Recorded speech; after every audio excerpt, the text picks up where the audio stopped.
Assalamualaikum warahmatullahi wabarakatuh. Shalom, Om Swastiastu, Namo Buddhaya, Salam Kebajikan. Kepada yang terhormat Ibu Siti Sulistiani Pamuji MPD selaku dosen pengampuh mata kuliah Pengelolaan Pembelajaran Bahasa Indonesia dan teman-teman yang berbahagia. Perkenalkan, kami dari kelompok 5. Pada kesempatan kali ini kami akan membahas mengenai perencanaan pembelajaran. Teori tujuan perencanaan pembelajaran. Sebelum mengetahui lebih lanjut mengenai perencanaan pembelajaran, kita harus mengetahui apa itu perencanaan pembelajaran. Perencanaan berasal dari kata rencana yang berarti pengambilan keputusan untuk mencapai tujuan. Pembelajaran pada hakikatnya merupakan upaya membelajarkan siswa dan perencanaan pembelajaran merupakan penataan upaya tersebut agar muncul perilaku belajar. Jadi, perencanaan pembelajaran untuk memudahkan peserta didik belajar.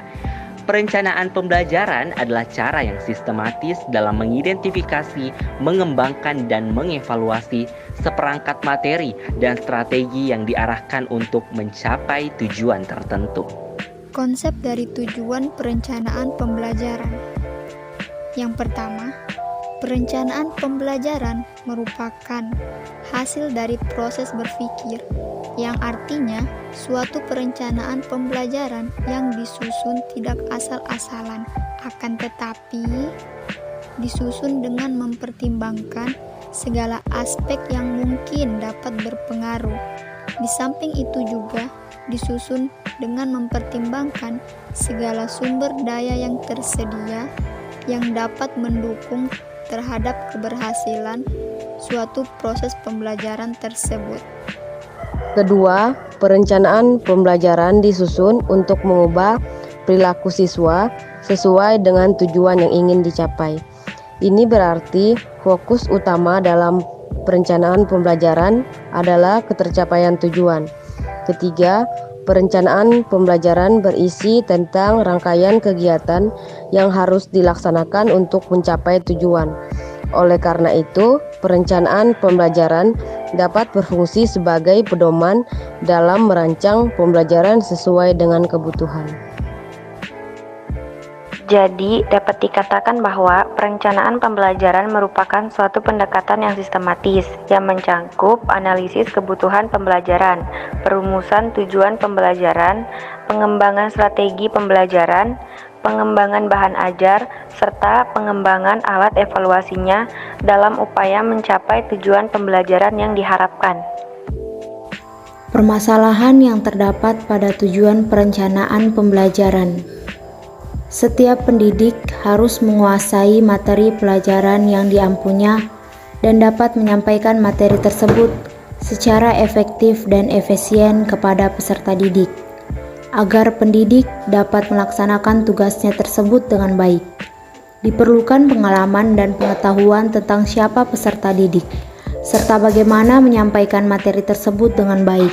Untuk itu, pendidik perlu mendalami kemampuan yang berkaitan dengan cara menyajikan materi yang menarik, teratur, dan terpadu. Selanjutnya yaitu prosedur perencanaan.